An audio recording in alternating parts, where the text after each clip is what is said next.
Allah Teala Tin surəsinin 4-cü və 5-ci ayəsində buyurur ki, İnna xələqnəl insana fi ahsəni təqvim summa radadnahu əsfələ safilin.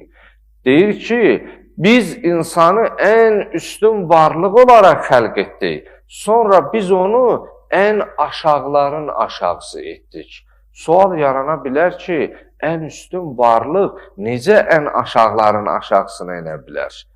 Bu artıq İmam Əli əleyhissalamın burada belə bir kəlamı var. Buyurur ki, insan həmi əməli sayəsində mələklərdən üstün ola bilər.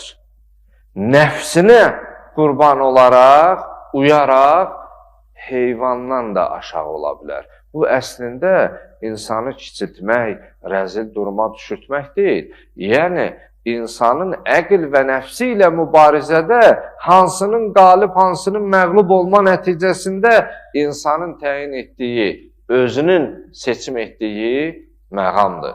Çünki mələklərdə əql var, şəhvani hiss yox.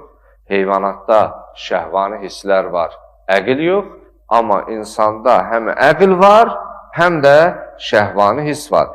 İmam Əli əleyhissalam buyurur, əgər əql şəhvani hissləri, nəfsani hissləri üstələmiş olsa, bu insan mələkdən ona görə üstündür ki, mələki pisliyə çəkəcək o qüvvə yoxdur. Amma insanda varkən, insan onu aşaraq əqli seçim etmiş. Ona görə mələkdən üstündür. Amma nəfsi əqlinə üstünlük qələbə çalsa, nəfs qalib, əql məqlub olsa, belə olan halda deyir, insan heyvandan da aşağıdır ona görə ki, heyvanda şəhvani hisslər var, amma onu yaxşılığa çəkən, vadar edən əql olmadığına görə, insanda varkən, nəfs onu üstələdiyinə görə bu ondan da aşağıdır.